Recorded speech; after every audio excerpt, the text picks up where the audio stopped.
这几年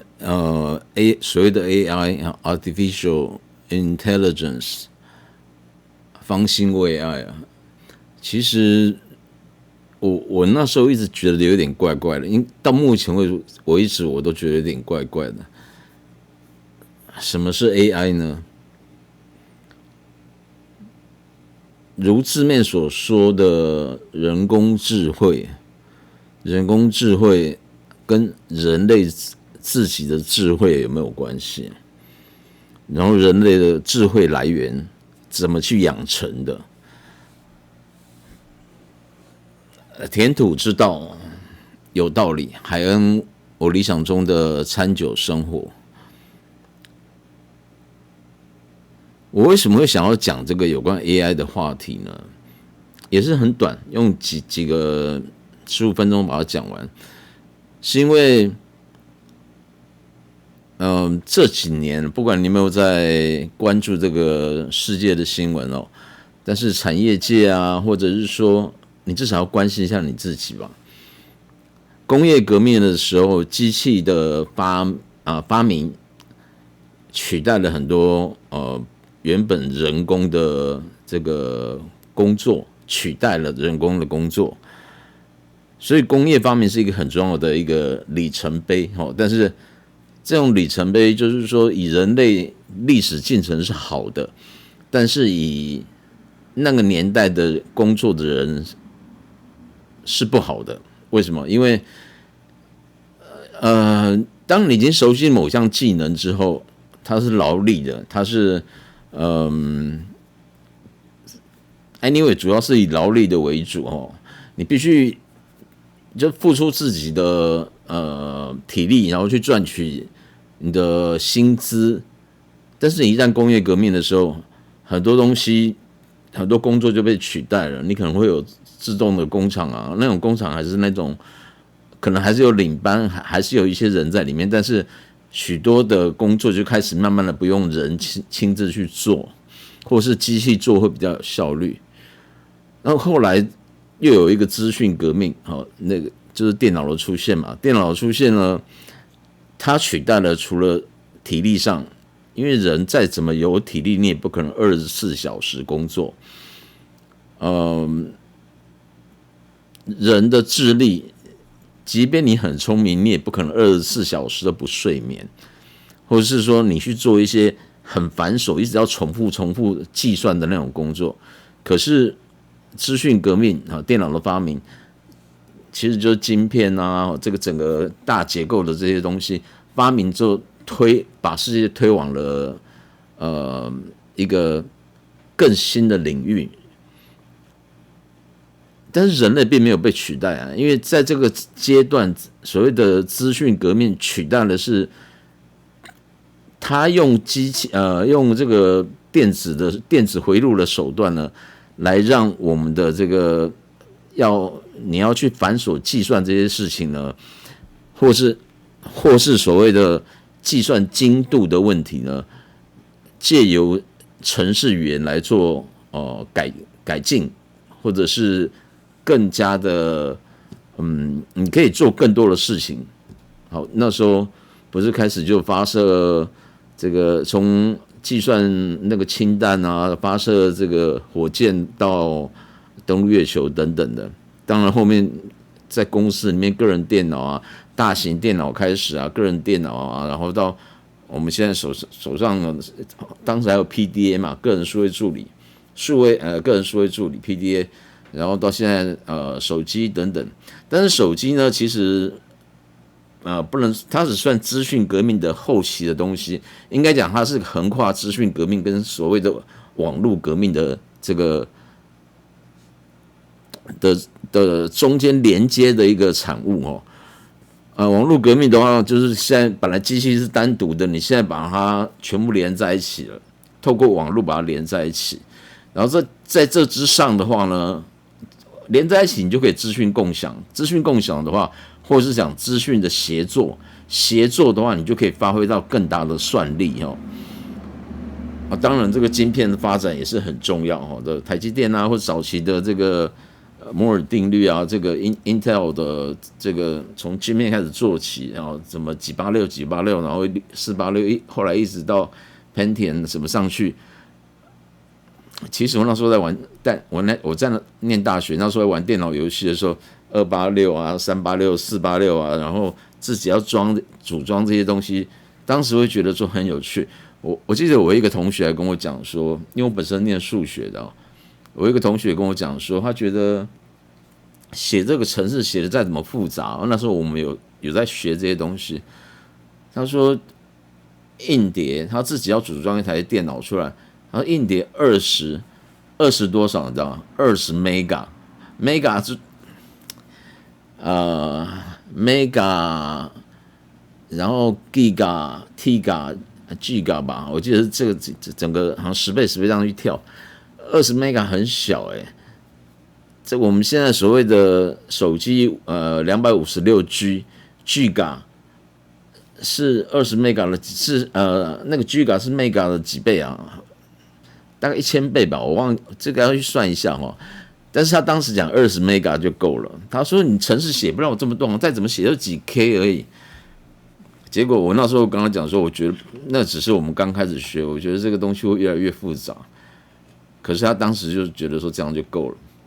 当然也不是谁对谁错的问题啦。事实上，当你要描述的行为越多的时候，你越需要更多的计算的时候，你储存设备要大，然后稳定要大，然后另外的话就是你的计算能力也要强。然后等到网际网络兴起的时候，那种属于分享的时代就开始了。那种分享了，不但是我跟你分享，我也可以看你的东西，你可以看我的东西，另外也可以协作合作。然后再过来就是从一般的区域网络，就拨接式的区域网络，到我甚至可以用连接式的，然后甚至用无线网络出去。无线网络从慢的速度，走所谓的在大概2005年的时候，那时候有一个变化，就是说要走上所谓的以 PC 为基础的这样子的 那叫什么 DCP/IP 吗？那样子的宽频网络，还是要走手机的那个电信的网络，最后决定是以手机那个胜出，所以当时以那个 PC 为主那种的宽频网络 WiMAX 就输掉了嘛。输掉了之后，后来我们就走上了所谓4G、4.5G、5G， 好，未来还会有6G 等等的这些东西，就速度越来越快回想我当时在大学的时候，那时候组装电脑，当你说要学习是一回事，另外一回事是为了要玩电脑游戏。所以玩电脑游戏那时候，如果是我这个年代的，应该知道当时有2家玩电脑游戏，除了电脑的主机要强之外，主机就是我们指的是那个处理器要强之外，你不能所有的事情都丢给处理器来做，所以当时还有出现了所谓的显示卡，还有音效卡这样的东西，不一样的卡，就是分工部门，等一个部门里面有不同的工作人员在做不一样的事情，不会把所有的工作丢给一个人来做，或是一个单元来做，所以那时候有所谓的 CPU 啊，然后 GPU， 那时候叫 GPU 吗？我们叫做显示卡，也可以叫 GPU 啦，因为那 G 是 graphic 的意思，图形的意思。然后还有 SBU 声霸卡，或者是那时候还有一个叫 AdLib， 我记得这个 AdLib 更红，当时更红。然后这种属于声音处理声音，然后图形处理图形的，到这个本身由CPU 来驱动，来做最后的命令的一个，等于它是一个发命令的头。我当时在选择这个所谓的 GPU 就是显示卡的时候，那是我2个嘛，一个是 NVIDIA， 就是现在的英伟达，可是那时候我们不会讲英伟达，就叫 NVIDIA。然后另外一个好像叫瑞 R 什么的，我记得是 R 开头，好像是加拿大的公司。那时候就是他们3不5时都出比较新的产品后面有代号啊什么的，然后有时候会选这个 R 是 RTI 吗？还是 RA 什么的哈？然后另外一个就 NVIDIA，两边会互相选来选去。有关这段历史，其实各位可以去看那个黄仁勋的这个我要介绍的自传。另外就是那个苏峰之，现在 AMD 的苏峰之，他写的一些东西。那时候压根子都不会想到说 NVIDIA 后来是变成这个，本来只是在这个怎么讲，资讯业界里面的属于这个显示卡的一个公司，而且还是一个算不上多大的公司。可是现在既然变成驱动所谓的 AI 的一个很重要的一个公司，你讲工具也对，但是它最主要是它的产品嘛。它显示卡以前可能只有一张插上去就可以，现在已经变成一台，然后甚至变成一个机柜了。这个分工这么的细，这以前都没有想到，真的以前都没有想到。其实我花了一点时间介绍 AI 的，不能讲 AI 啊，介绍电脑业界的演进呢，最主要是要谈的就是我们人生活的改变。那跟酒有没有关系呢？当然有关系啊，因为其实现在呢，如果各位朋友有去收集一些资讯、网络资讯的话，硬体的部分呢，基本上我不晓得 NVIDIA 会不会受到影响哦。但是不管是 OpenAI 就是 ChatGPT， 或者是 NVIDIA 或者 Meta， 或者是Gemini 那个 Google 的系统，目前为止这些 AI 的，你如果把它姑且称为 AI 的话，它的演进方式都是基于一个基础哦。各位可以上网去查，叫做 LLM 大数据的模型哦，大语言模型不是大数据，大语言模型就是 Large Language Model。可是，然后他们终极要做到 LLM 的模型呢，终极就是要做到所谓的AMI 吗？AGI Artificial General Intelligence。AGI 就是人工通用人工智慧，但是它把那个通用 general 放在中间，是 artificial general intelligence 通用人工智慧模型。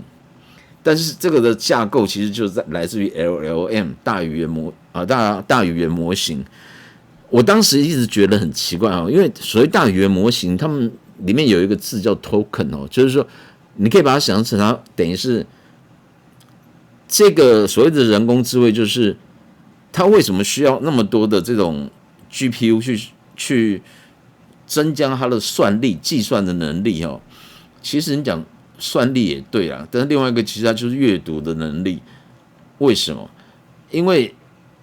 所谓大语言模型呢，是把历史上，比如说我们把切片切到2024年世界上所有发生过的我们可以记载起来的这些资料呢，把它token 化，就是把它数据化之后，让这个我们组合出来的这个 AI 的系统，你看大小然后去读取、去记忆、去读取。所以你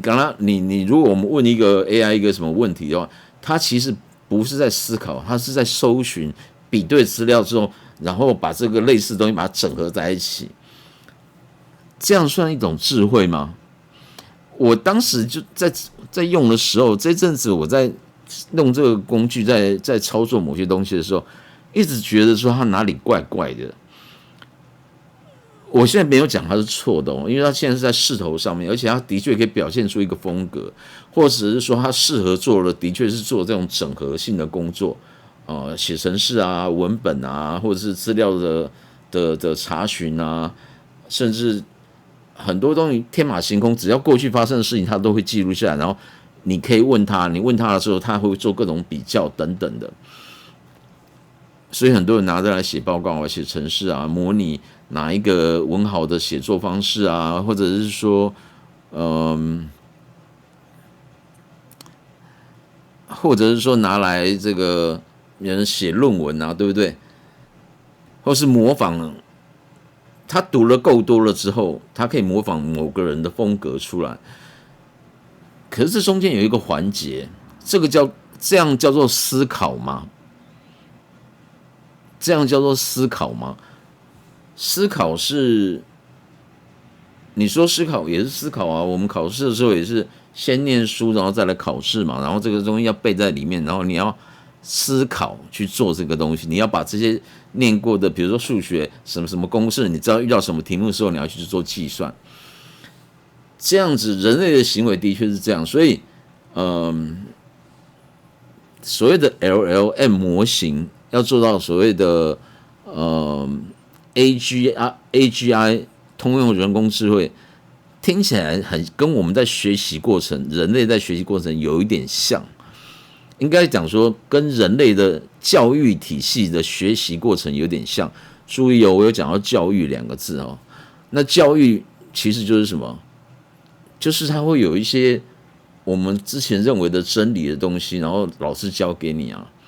可是这会有一个问题在，就是说人类的学的东西，人类所记忆的东西，比方讲我高中时候学过的一些化学啊，那时候还有什么电动，还有什么有的没有的那些东西，有时候其实不是你不够强，而是那些理论可能是在当时是对，然后经过了，比如说现在经过我的年纪经过了30几年，很多理论已经被推翻了，或者是说用别的名词来代替，或是有更详尽的解释了。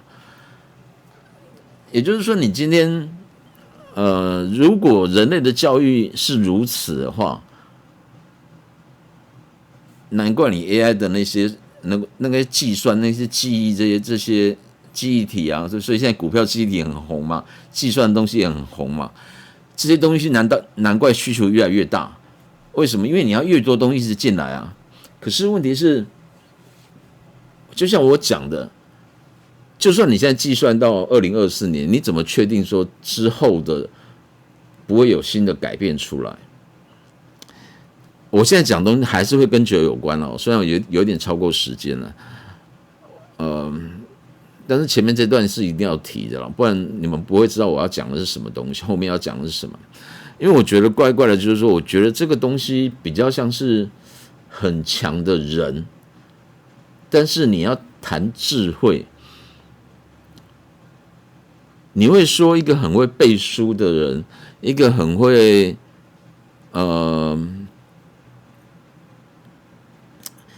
就是很会记忆东西，但是他可能也会旁征博引，然后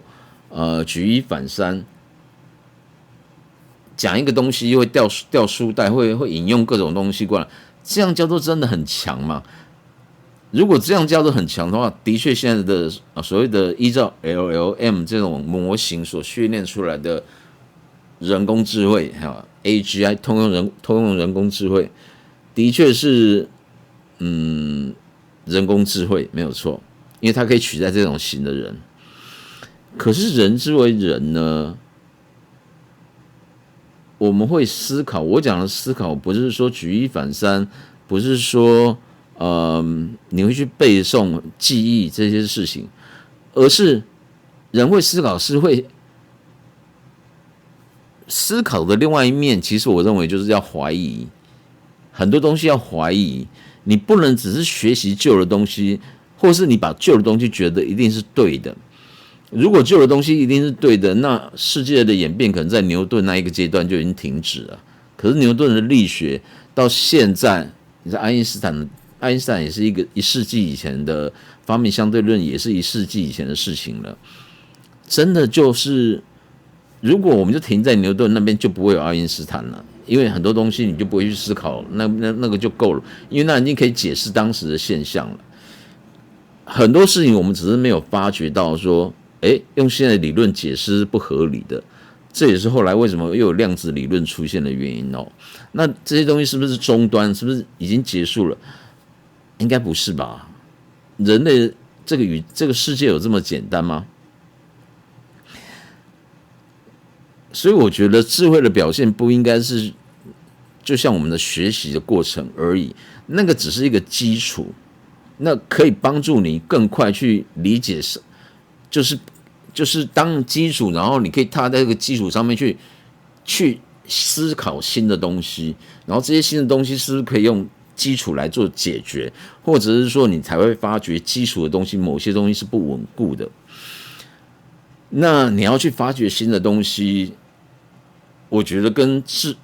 所谓的智慧是更连接在一起的。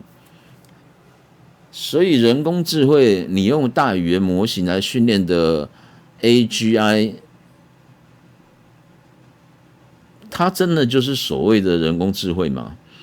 它只是更强的搜寻系统，再加上我要怎么形容整理系统这样的东西而已。如果说一个东西是之前历史没有发生过的，那我们现在用的不管是 OpenAI、Gemini 或者是 Cloud 这些东西，它能够去进行推演吗？不行啊，不行的。所以我个人是觉得说，LLM 锻炼的这种AGI 不算是真的人工智慧，它只是算是一种好学生而已。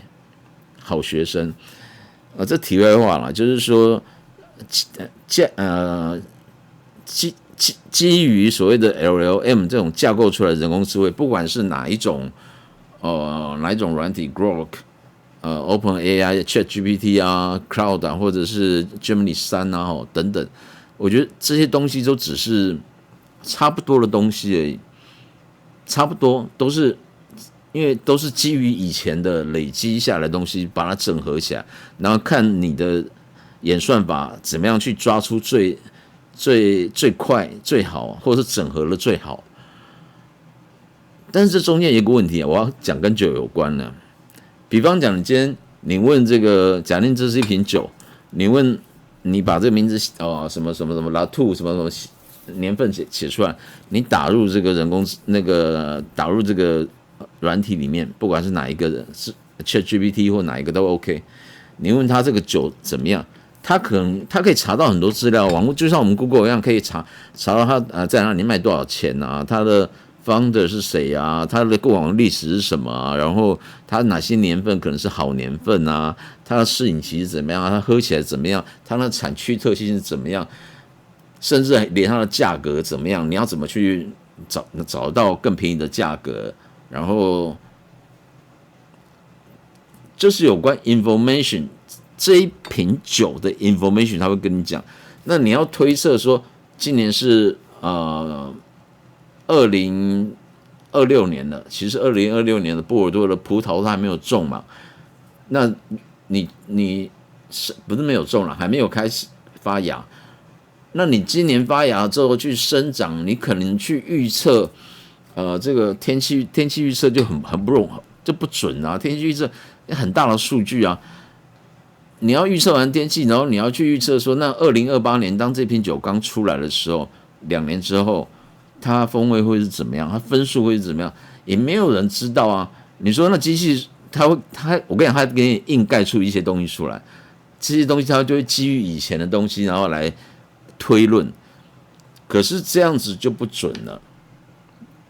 请记住，这样子不准，这样不准的结果是连带的。你如果觉得这样不太可能会正确的话，你就要对现在的这种基于 LLM 底下发展出来的 AGI 的人工智慧模型呢，要感到怀疑，因为它常常会掰一些错的东西出来，它会顺着你的话来讲。然后去揣摩你的语气，你的语气很重要，然后让你一看会觉得好像对，好像就是觉得不能讲拍你的马屁啊，就是他会慢慢知道你喜好的是怎么样子的文字，怎么样子的切入点。这个东西，假定这一瓶酒我2028年拿到了，机器现在可以喝这个酒吗？未来能不能喝这个酒？能不能品尝？品尝这个事情，其实你只需思考，它结合了人的很多感官的动作，它是真实世界的行为，它并不是说用光谱仪、频谱仪怎么去分析它有什么成分，所以喝起来一定会怎么样？不是的，因为这个酒一粒沙一世界，那一瓶酒就是大千世界了，对不对？小千世界，大千世界。你要怎么去判断说？现在时间是22点整。在报时哈，你要怎么判断它什么味道？机器没办法代替舌头啊，舌头又要跟你的脑部连接，脑部要跟你的记忆连接。有些东西你一吃就觉得哪里不太对，可是对于电脑来讲，它可能只能假定它能够有征收到某些东西，这些东西是以前有的，它就会把那样的以前有的这些资料呢搬上来，再把它模拟写一篇酒评出来。可是它真的就是这个酒的味道吗？我打一个问号哈。简单讲就是说，嗅觉、触觉，嗅觉、味觉、触觉、视觉、听觉这些东西呢，你可以模仿，但是呢，这中间它存在一个是属于，就好像你音符有这么多种音符，可是这音符可以组合出来的旋律，它的变化性实在太多了。它并不是说我只知道哆来咪发嗦拉西，然后它升降什么，我就可以做出一个很特殊的作品出来。你也许可以模拟贝多芬，模拟这个肖邦的那种结构，他会去分析。但是你怎么样做就是一个贝多芬，怎么样做就是一个类似肖邦、类似贝多芬、类似莫扎特、类似巴哈。但是你就出不来一个新的东西出来，这是我讲的所谓的思考那种举一反三，不是属于在原来的框架底下，而是说那个反山啊，思考是要往上的。我觉得现在的 AI 在这种大语言模型底下做不到的，它没办法模拟，它没办法感知世界真正的状况，它用的都是历史资料。你教他品酒，你要讲搭餐，他可能可以分析一下。假定有一个机器舌头、机器鼻子，他可能跟你分析一下，他可能跟某些菜是可以的，的确是可以做到这种程度。可是，在网上我就觉得很困难了。那网上是属于，即便同一瓶酒放久了之后，都会有不一样的味道。那一定是要有品尝，要有实际上去接触，你才有办法去下某一些小小的结论出来。以目前为止，这种 LLM 这种东西呢，都只是看以前的资料而已。人类其实我们到现在也是这样啦，不论读书或者你现在看的杂志上介绍这瓶可能是酒评写的，可能是行销的人写的这些文字，然后你去买了一瓶酒回来喝，你就觉得照样都是怎么样子。可是再怎么样写的，不管写的是机器或是人，他的味觉绝对和你会不一样，感觉上是不一样的。你可能会推出你自己属于你自己的感受的东西，那个东西是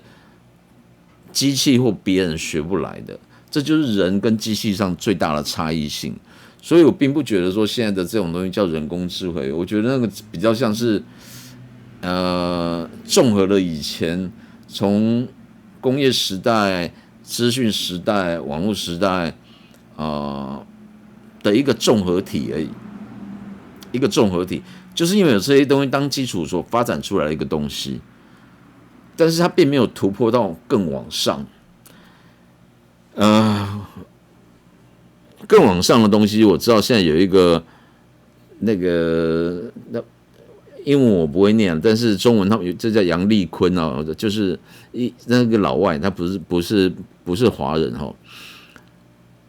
他在思索的这个东西，我觉得还蛮有道理，因为他现在创建一间公司叫做 AMI， 那你以为那个 AI 是 artificial intelligence 吗？后面 I 是 intelligence， 是智慧没有错，但是它的 AMI， 它的 A 是指 advance，更进一步的 advanced M 是 machine。Advanced Machine Intelligence， 这要怎么翻译啊？更强、更先进的机械智慧。它的定义其实各位可以上网去查，这边我就不多讲。它的定义是所谓的人工智慧，应该是属于 AMI 这种类型，就是它要能够去感知这个世界，它要能够去发想的，而不是单纯的只是阅读以前的东西。那要怎么做到这个程度？当然也是有一些理论啦。但是他最后的结论，他是说，我们不是要把这个机器做成像人，我们觉得它像人一般的好学生这样而已，不是考试考满分那一种的。有些考试你也知道是跟你的读书有没有读得很认真啊，记忆力好不好啊，运气啊什么有关。他是说，真正的智慧其实你要做到像人这样的智慧，你不是倒不如，而是你要先问你自己，问这些科学家们，我们能不能做出狗一般的智慧？狗的行为，什么叫狗的行为？狗知道说，它要过马路的时候，你有看过这种狗要过马路的时候还会东看西看，然后确定没有人才走过去。然后什么东西可以吃，什么东西上次吃的有问题，他现在不会再去吃。然后他知道说，从高处掉下来，他自己会受伤，他可能有经验，他会去学习。这种属于对于整个世界的感知能力，然后把它纳入自己的系统里面来，那个才是所谓的智慧，从经验演变成智慧。因为你这样，然后你再去举一反三，你知道，你从2楼跳下来就会受伤，那你知道从3楼跳下来必死无疑了。那从100楼跳下来更糟糕了。可是这接下来的观念不是说，所以我们在2楼没有问题上，不是这个问题，而是说你要知道说，从高处掉下来，因为怎么样就会怎么样子。这些东西你没有感知过，你就不知道。所以他强调的是对这个世界的感知，这种感知呢叫做你机器可能要很多，要再发明一些新的一些东西，除了演算法之外，新的感知的机器比如说以品酒来讲，你至少5味6味这些东西都要的感知机器都要俱全嘛，你才能够做到某一个程度的评价嘛。当然你还是要有这些资料库的东西，所以他讲的 advanced machine intelligence 并没有把 LLM 给排除，只是这个东西比较像是资料库的东西，然后前沿这些东西要去做，没有人去做，所以他在65岁读，他虽然前几年去年嘛得了图灵奖，图灵奖就是图是图画的图，灵魂的灵各位上网去查，也是跟计算机有关的这个奖项。然后他之前那叫 Facebook 的 META 这个系统，他是主导人，但是后来他离开了，他前阵离开了之后，因为 Meta 就跟ChatGPT 啊，跟 Grok， 跟这个这些这种利用 LLM 所为基础去做的这个人工智慧，他觉得都一样，东西都一样。然后他的想法就是要做 AMI 这样的东西，先进机械智慧这样的东西出来，然后理念上不太一样，理念不一样呢，他就干脆独立出来。65岁自己开了一家公司，开了公司，听说一募资就募了50亿的欧元吧。这个我相信会从美国来，从欧洲来，是我可以猜想得到，因为这种想法是比较偏。工业革命起源地也是在英国啊。我讲那么多，其实就是说，今天应该讲这些政治，我在看这些资料的时候，我就会联想到说很多工作，AI 未来都可以做。以现在的 AI 来讲，的确是可以做。比方讲，你说写小说会不会被取代掉？会但是取代的是那些平庸的小说。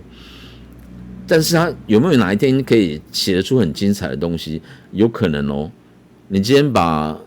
阿加莎Christie 的 Agatha Christie 的那个作品谋杀有关于这个侦探的作品给他看，然后你再加入这个村上春树的风格哦，就是那些书全部都就把它画成字元 token 喂给这个你的 AI 系统，不管是哪一个 AI 系统去看。你为了足够的这些侦探小说、不同风格的小说，甚至连言情小说，你也把它弄进去，它最后会不会整合出？我讲整合，我不是讲创造，整合出一部你对你来讲很新奇的小说，有可能，这很有可能哦。那这样的小说，它也是人工智慧没有错，但是有没有新意也是有新意啊，因为一个人其实做不了那么多的事情，可是这算不算是一种突破呢？这我们就要打一个问号。那这些技术如果用在葡萄酒酿造，用在蒸馏或者是保存什么的，对人类是不是会有贡献？我相信一定会有的。我从来没有否定 LLM 它所能够为人类世界改来的东西，但是它是不是进一步属于工业革命跳到资讯跳到网络革命，是有这么大的跨步吗？我不这么认为，我觉得它是比较倾向于把这前面的3个楼梯，它现在只是有点像楼梯转角这一块比较大的区域，但是它能够到这个地步，就是因为有底下这个楼梯去把它让它上来的。但是你要在往上，可能就更困难了，因为那个我觉得牵到感知的部分这一块是很困难的。你要做一个假人模拟的假人知识百科全书很容易，但是你要做出一个狗，它连平衡性都已经不见得能够走得很好了，更何况它还能够感知世界。那个其实也是属于教育的过程，但是那个教育不是属于只有念书的教育，还包含生活教育。那我讲生活教育不是生活与伦理，而是说你怎么在这个社会这个环境底下生存的能力。那这些东西，我相信机器是目前是做不到的了。但是这个杨丽坤这个他发明不是他发明，他也算他发明啊，就是还有好几个人讲同样的东西就 AMI 这个东西呢，其实在未来有没有可能实践呢？他是估计5年到10年是有可能，但是我觉得我不晓得吧，我个人觉得很困难。我年纪也大了，我现在在那边想一些东西，我会觉得怎么讲呢？以后有空我再来谈别的东西啊。不过一直谈餐酒好像才是频道的本质嘛，而牵扯到一些比较属于我个人的想法的一些东西的话，可能就归类在杂技里面去谈。大概就是这样因为这一期是临时想到录的，因为我等一下还要再看一些资料。好，海恩，我理想中的餐酒生活，填土之道有道理，请大家订阅、关注帮忙推广一下，能够当做背景音乐当播放也好。我没有看稿子，各位可以知道我没有在看稿子，有些东西可能会讲的不是那么的顺畅，我也没有去做剪辑，我不做这些东西。但是我很有心是要分享一些事情，